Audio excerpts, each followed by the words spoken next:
One of the big four recruiting websites has changed the way it does weighted industry, the averages and all that. It is my home on three. About the change of the recruiting sites, that and more on Tennessee's new commit JJ Harrell. That and more coming up here on your Wednesday Locked On Vols.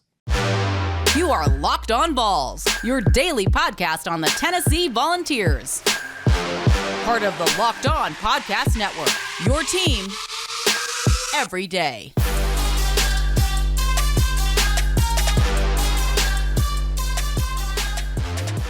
What is up, everybody? Welcome into it. This is Locked On Vols, and I'm your host, Eric Kane. Appreciate you guys taking the time to hang out with me here today. Watching on YouTube, please like and subscribe. Let's get this channel built up, and as always, listening, making you your first listen each and every day. Got a lot to get into today. We got Josh Ward coming up in about 10 minutes, but I want to start off by bringing on a good friend of mine and a coworker over at VolQuest.com, and his name is Matt Ray. Matt, appreciate you joining us, and I don't want to waste your time. Let's dive right into the content.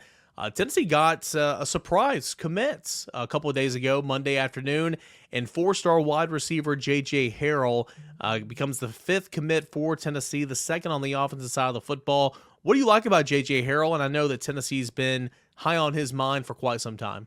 Yeah, JJ Harrell surprised everybody on Monday afternoon. Kind of came out of nowhere with the commitment to Tennessee. You know, the Vols have been, in a really good spot for him, dating back to even before they offered. There was conversation before they offered. He watched the Tennessee offense, liked what he saw, liked what they did with Jalen Hyatt, the receivers in general. And he checked it out in January, shortly after Tennessee offered, and, just felt that connection with Kelsey Pope. Told us at the time that he was leaving that Tennessee was the team to beat, number one. Took a couple more visits. Ole Miss tried to swing. LSU tried to swing. Alabama offered. They were a major factor for JJ Harrell, at least for what we thought for a little while. But then he just couldn't overcome that feeling to choose Tennessee. And there's a lot to like about JJ Harrell. Probably one of the biggest risers in the most recent On 300 rankings that came out Monday afternoon as well. Went from unranked to 86th overall. A guy that can just do a lot of things, and kind of a perfect match with Tennessee's offense. He stretches the field vertically. He makes plays with the ball in his hands. He just seamless. It just kind of looks effortless to him at times. But just one of those guys that, again, has that legitimate game speed. He doesn't have a lot of verified times out there. I don't know that anybody knows what JJ Harrell runs on a laser for a 40 right now. Most of everything he's probably done has been hand timed, over the years. But when you turn the film on, the game speed's real. He's a guy that is a playmaker, going to help Tennessee in the screen game, can line up inside or outside if he needs to, because he's a natural leaper, so he can work down the field. But there's just so much to like about JJ Harrell, and it seems like he's just really getting started too.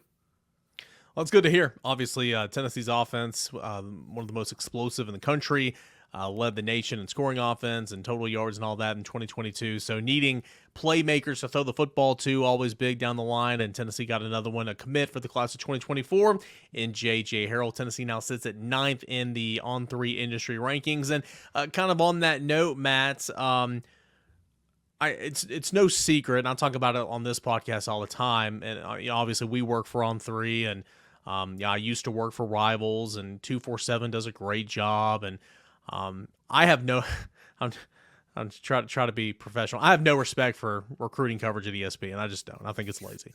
And Shannon Terry, you don't have to comment on that. I will. Shannon Terry, who is the creator of On3, who, little history lesson, started Rivals, sold it. Started 247, sold it. Now he started On3. Just kind of the godfather of fan sites, if you will, right? He has come out and he's changed the way On3 does its industry rankings. Now, an algorithm, it's valuing past performance and scouting and recruiting coverage investment. It's now going to give 35% to the On3 rankings, 35% to the 247 rankings, 20% to Rivals, and 10% to ESPN. So it's weighing heavily where you are with On3 and 247.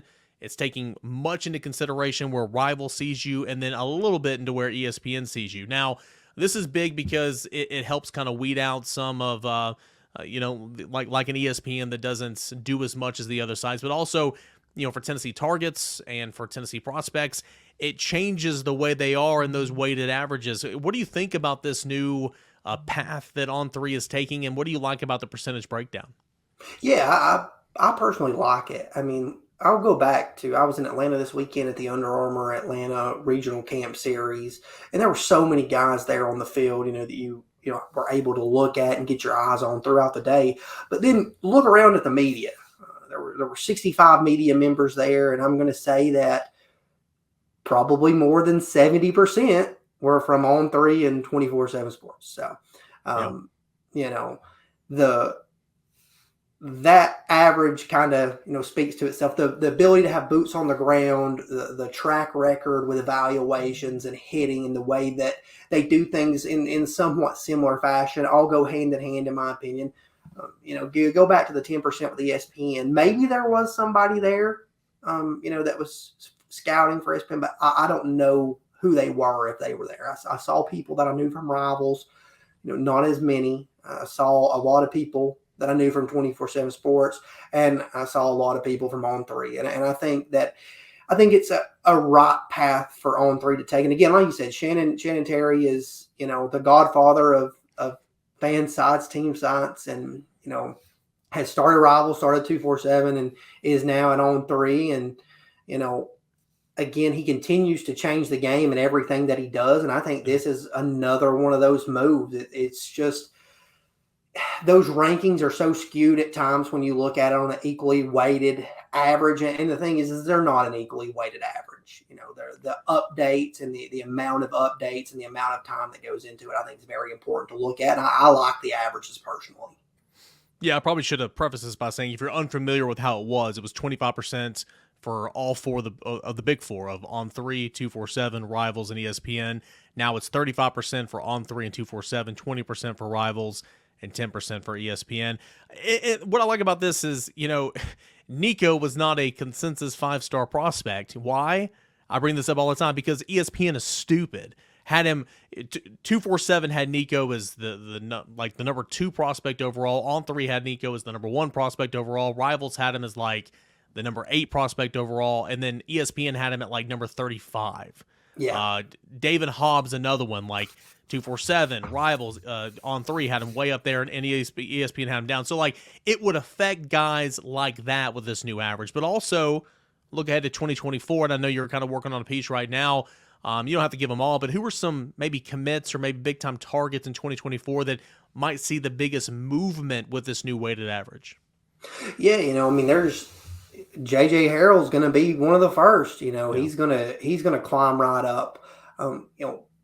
Caleb Beasley, Marcus Gorey, all those guys are going to see their averages bump up because of this change. Marcus Gorey and Amari Jefferson's another one. And Amari Jefferson, an in-state target. Boo Carter, an in-state target. Those guys are not rated or rated properly, in my opinion, across certain platforms. Amari Jefferson got his 4-star on On3 earlier in the week, and I don't even know that he's rated on ESPN. But the key there for me is the continued evaluation process, and I think it's not necessarily that maybe ESPN, the folks there doing it, have a bad eye for talent. It's just that once they make that evaluation, it doesn't change. They don't come off of it. It's once to twice a year, if that, it seems like. I don't know when their changes are, but, for me, look at David Hobbs. I mean, when he first, from the time he first camped with Tennessee and then they offered shortly after and then started their pursuit, he's a guy that put on 20 more pounds heading into his senior season. And started getting interest from Alabama, Georgia. He got, better on the field and putting in different kinds of work, different types of training. He just looked like a different kid, and it never, lined up for him in those rankings. And it cost him that 5-star consensus ranking at the end of the day. Yeah. And again, I'm not trying to just poo-poo, the 4-letter network. I mean, ESPN, it's what we all grow up watching, it's what we watch sports on now and everything. It's just, I feel like it's so stretched thin a lot of the times to where, like you said, and it's a really good point that you brought up. You might make an initial evaluation and then that's it. Like, I don't have it in front of me, but like taking Arian Carter also, for instance, boy, I'd love to see what his final ranking was over there, because he shot up everywhere else because he had a great senior season, first couple of weeks of his senior season. So I think this is a really good move. I do. And you and I, obviously, your life is recruiting.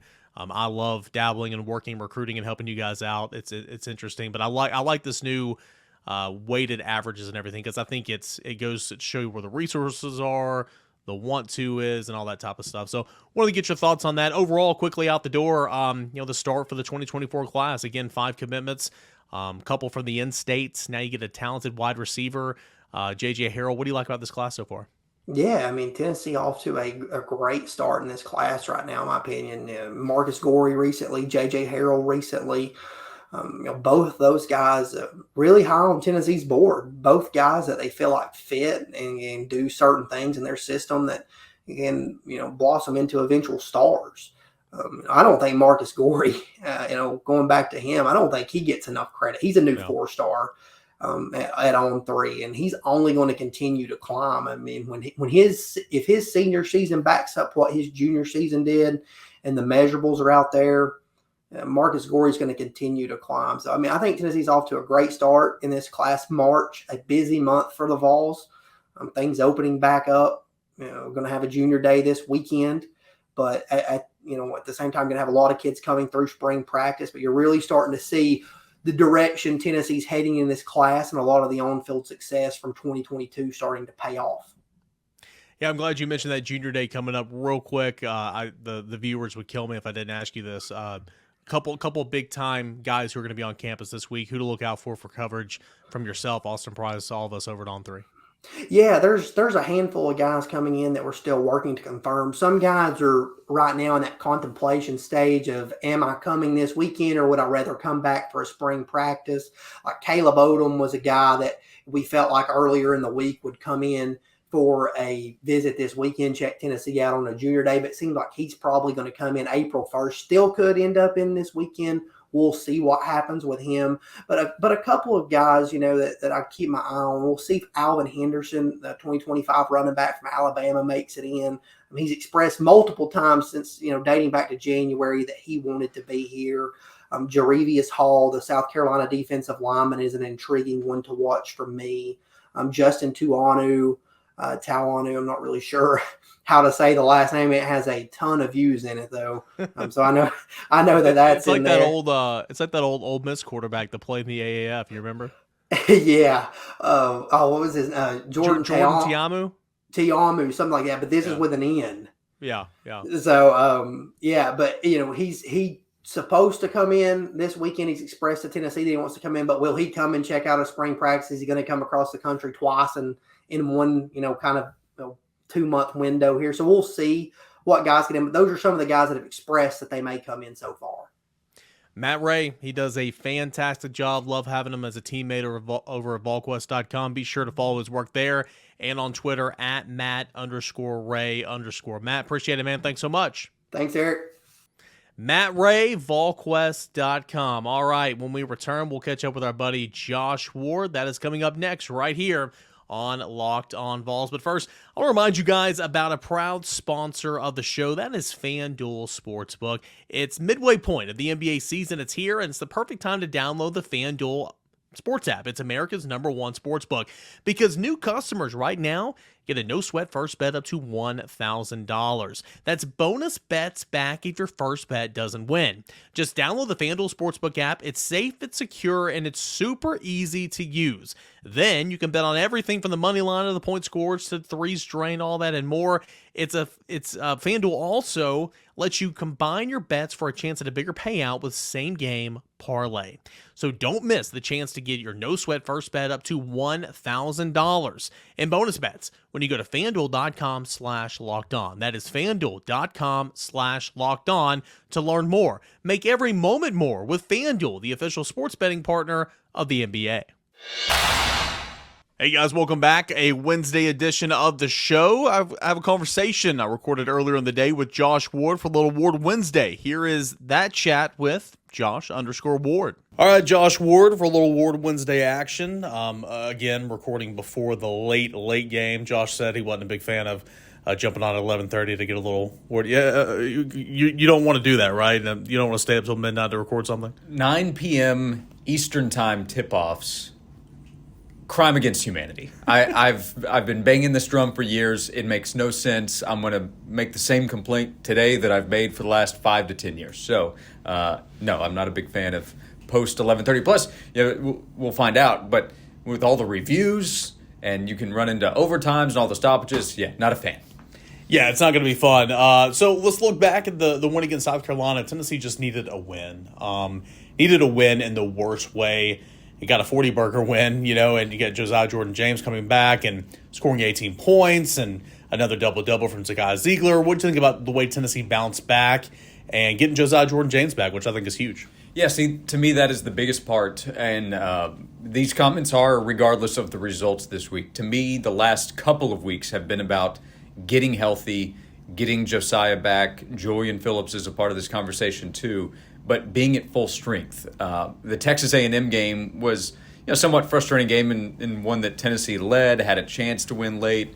Mistakes again kind of cost Tennessee. But part of that conversation was Jimmy Dykes on the broadcast talking about Josiah looked like he could go in warm-ups but didn't, and appeared critical in the way that he was describing Josiah not playing. And then Rick Barnes had some curious comments after the game talking about, I have to believe that Josiah and Julian are doing everything they can to get back. And then the next day or two, the conversation was, well, they're definitely not 100%. Well, if they're definitely not 100%, then in my opinion, they definitely should not have played against Texas A&M, because to me, it's about what you do a few weeks later. And getting a win against Texas A&M would not have changed much about what Tennessee can do in March. It could have potentially helped their seeding, but it might have had no impact, even winning at Texas A&M. So getting healthy, having Josiah, they need Julian because that allows them to be as good as they possibly can be on defense. And I know fans have heard about defense all season long, but that's what makes this team as good as it can be. They're more versatile with Julian, Josiah, Jemai Mashak, who is a big positive over the last few weeks, and then everybody else, the roles that they play. Offensively, there were times where if Zakai's in foul trouble, they didn't have Josiah or Julian, who's creating on offense? Jemai would try, and he's done it at times, but he's not a creator of the offense yet. And Vescovi can only do so much. So having Julian and Josiah gives them more options. It makes them better at getting to the free throw line. They are better free throw shooters, I think, than just about anybody on the team in terms of the ability to get there and knock them down. So it's about getting healthy. And this week will give us a better idea of how they're playing against quality tournament teams. But they had to get healthy to be able to do what everybody wants them to do in March. I asked this on the starting lineup Tuesday morning when I was filling in for Tyler Ivins, and in Tyler Ivins fashion, for the numbers right, Tennessee's going to have, or Tennessee has 5 seniors that they're honoring. If you add up their total, if you take their jersey numbers, add it up, what is that number? Do you know? See, can I do quick math? So 30 is a big number. 13 is 43. This is great. Keep going. Yeah. Man, this is catching me off. Tyreek Key. I don't even know that I can picture his number right now. This is sad. And by the way, I'll make my off balance guess in a moment. I'm terrible with basketball numbers, which I learned years ago. I know all football numbers, but because you can see their faces, you don't pay attention to the numbers. I knew Josiah right off the bat, 30. So I don't know, 60. 105. 105. They got big numbers there. Okay, so I missed one. So you got 25 from Santos. Uros is 33, right? Yes. Yeah, so that puts you at 63, right? So you got 33 from Uros, 25 from Santiago. You got 30 from Josiah Jordan-James, 13 from Olivier, and then 4 for Tyreek Key. It's 105. Anyway, a roundabout way of asking. I got trivia on Locked On Vols today. I love it. What? And missed terribly. Big time. What? And I left out the largest person in the SEC in Uros in my calculation and came up with it right after. So I do want the record to show I came up with the missing 33 very quickly. What do these guys brought for Tennessee over the last couple of years? I know the question was asked if any of these guys would entertain coming back for a COVID year. I doubt Tennessee will have any of these guys next year, but you never know. But what is this group that some of these guys like Josiah and Santi, what do they kind of meant for Tennessee basketball?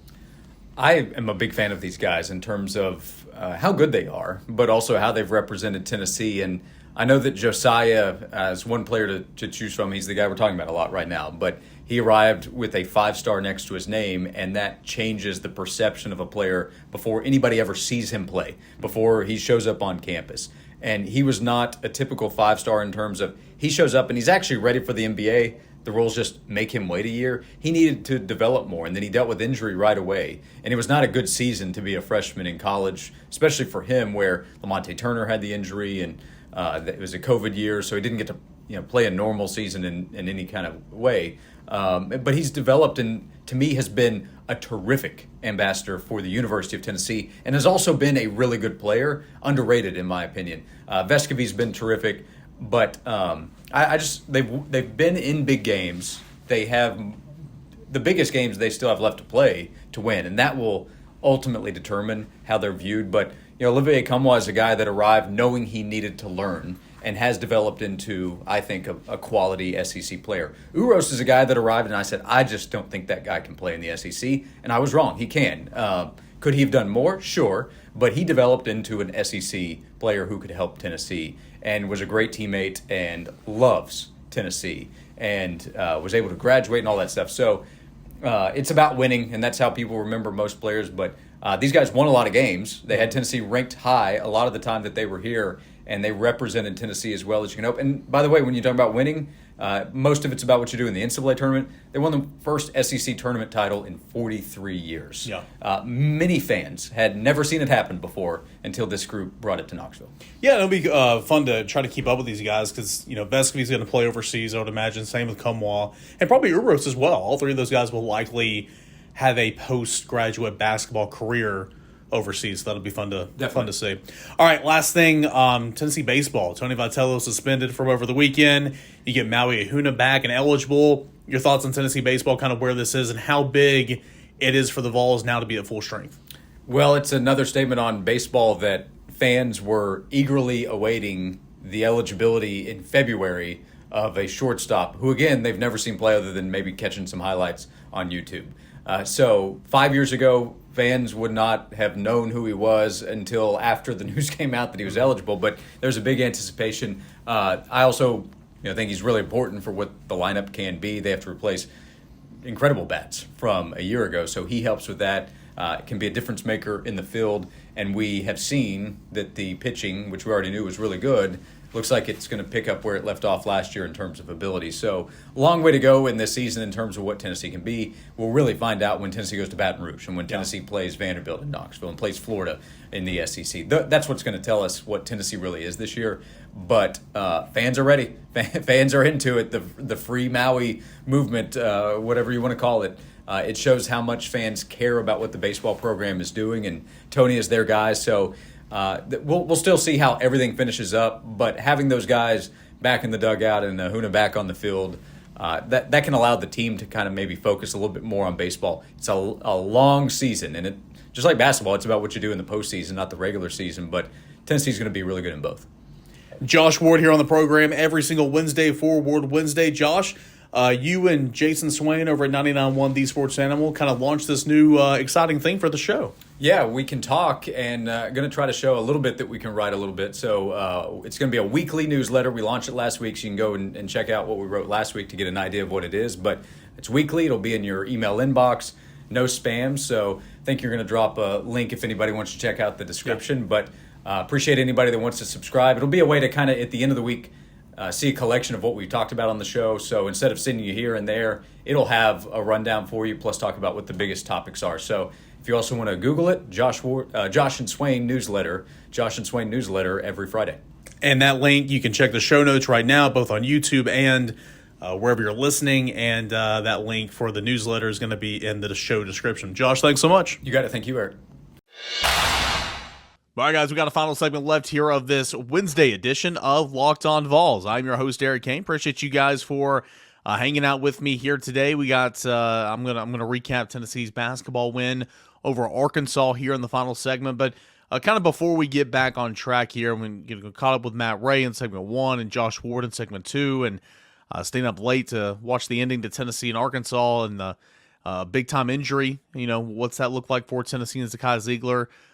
Before we get into all that, I do want to take some time real quick. And if you are a sports talk listener in the Knoxville area or in the greater East Tennessee area, whether you listen to The Sports Animal, whether you listen to Fox Sports Knoxville, whether you listen to Tony Basilio, whether you listen to Locked On Vols, the VolQuest podcast, I mean, just whatever avenue that you listen to, you know the name Roger, right? A big Tennessee fan, with a big heart, and he called in and had a stuttering issue, and that's probably why you know who Roger is. But you know who Roger is because he called all the time, and he asked insightful questions. And for the most part, everybody was so gracious, with him on the show and allowing him to ask the questions and hang out, be a part of the family. And for those of us lucky enough to do this for a living, you probably met Roger, and a lot of you guys maybe have met Roger before. Really nice guy, and saw word that on Wednesday or on Tuesday, I guess, Tuesday, that he had passed away. And man, I just want to say thoughts and prayers to Roger's family. I've met some of them before. I've met Roger.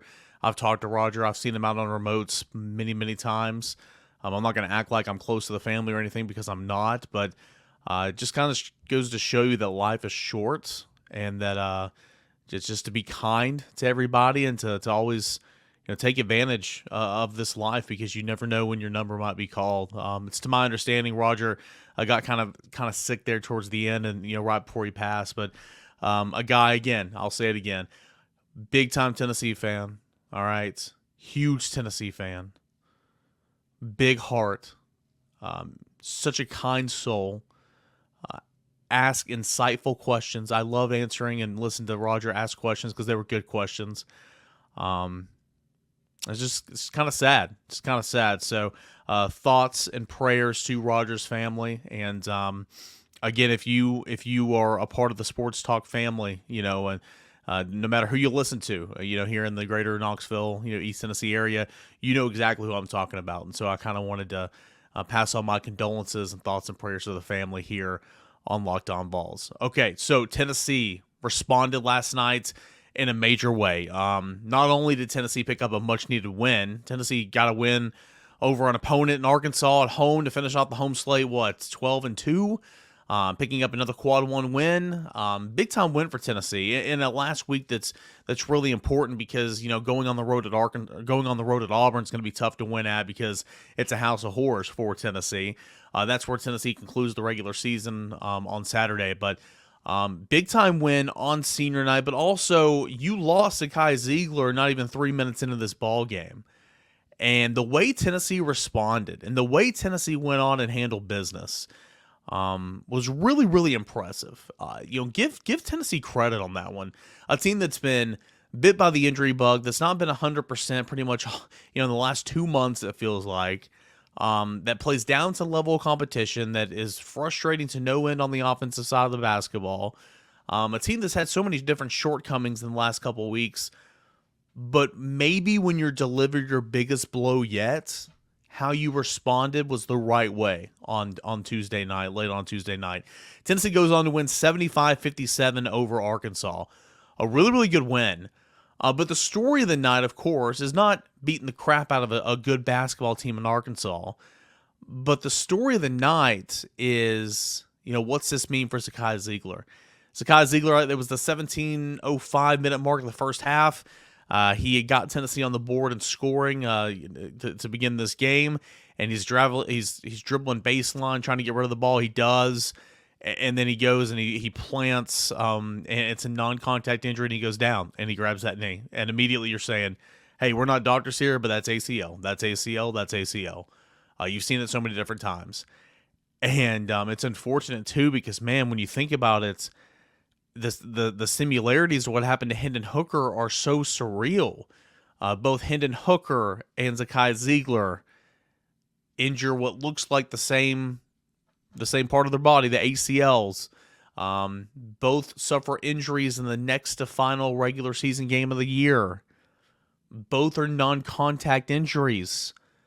It's unfortunate, but man, it's kind of eerie how similar those are. And we'll see. We'll get the final word sometime today about Zakai Zeigler. I'm sure they'll put out a statement and exactly what it is, but it looks like ACL. And I said on radio, I filled in Monday and Tuesday on the starting lineup, 99.1 The Sports Animal. I was talking with Logan Ward, and I said Tennessee can overcome, some things. They can overcome a bad shooting night from Santiago Vescovi. They can overcome an uncharacteristic defensive performance, when it's the nation's #1 defense. What this team cannot overcome ever is a bad night from Zakai Zeigler, because as Zakai Zeigler goes, the Tennessee basketball team goes. I felt like, and I even said pretty much, you can't overcome that. He's the most important player in your team. And then you lose him, likely, again, not a doctor, but it looks like he's done, and that's unfortunate. He is such a critical piece to your puzzle here. So that is a big time concern moving forward for Tennessee. Big time concern for Tennessee moving forward. But the way that Tennessee responded at home on senior night, to go on and win by 20, win by 18, what an incredible response. 16 points from Olivier Comeau on senior night, 7-12 shooting on the night in pretty much 30 minutes. 14 points from Santiago Vescovi on senior night, 5-11 shooting from the field, 3-7 from three-point land. 11 points from Josiah Jordan-James on senior night, 3-8 shooting from the field. Let's see, where's that other senior? Uros Plavsic, 4 points on senior night. Tyreek Key did not play, of course. The seniors led the way. The seniors led the way on this night. All three of Tennessee's seniors, 3 of the 4 Tennessee seniors who played, finished the game in double figures. Jonas Adu had 8 points and 3 rebounds. Thought he played pretty well. 7 points from Julian Phillips, who made his return, which was huge. And Toby Awaka, who came off the bench. 6 points from Jemiah Mashak, who remained in the starting lineup. And this is a Tennessee team that shot 50% from the field, made 4 of 16 3-pointers for 25%, had only 10 turnovers, but scored 19 points off those 10 turnovers. You look more to the home stats. Tennessee scored 30 points from the bench, 42 points in the paint, 19 points off turnovers, 16 points on second chance opportunities, or 13 points rather. They had 10 offensive rebounds, 7 points in fast break opportunities. Tennessee was on. Tennessee led for 38 minutes and 38 seconds in this game over Arkansas. Just a really, really, really good effort from Tennessee. So I remain there. Credit where credit is due. Tennessee could have folded and just laid down. You lost your most important player, in my opinion, and probably that of yours. You lost him early in this game. You could have said, oh my gosh, what's going on? We've been without Josiah Jordan-James for so long, and Julian Phillips for so long, and now we're without Tyreek Key, and now Zakai Zeigler, who's more important than them all. What's going on? But Tennessee didn't go to sleep, didn't lay down. Tennessee came back, found a way, and beat the crap out of Arkansas, a team, again, that is a much different basketball team now than it was 2 weeks ago. It's got 2 projected lottery picks on that roster. Is it Anthony Black, I believe is his name? He's a really, really good player. And of course, Nick Smith Jr. is a really, really good player. Both those guys, 13 points and 12 points, respectively in this game. And the leading scorer actually for Arkansas Council was held to 11 points in this basketball game. So credit Tennessee. What a win at home. Tennessee will conclude the regular season on the road, on the Plains, against Auburn. And we'll see exactly what the status of Zakai Zeigler is. But you watch that play just like I did. It does not look good, and so Tennessee will once again try to find a way. All right, that's going to do it for this edition of Locked On Vols. Appreciate you guys tuning in, hanging out with me here today. We'll come back. We'll do it again for a Thursday, and big thanks to Matt Ray and Josh Ward for stopping by and hanging out with us here today, and most of all, thank you. Please like this video on YouTube, hit the thumbs up, heart-shaped button, share this video, and subscribe to the channel if you haven't already. And thanks so much for making Locked On Vols your first listen each and every day. Hey, let's do it again tomorrow, guys. Same time, same place. This is Locked On Vols.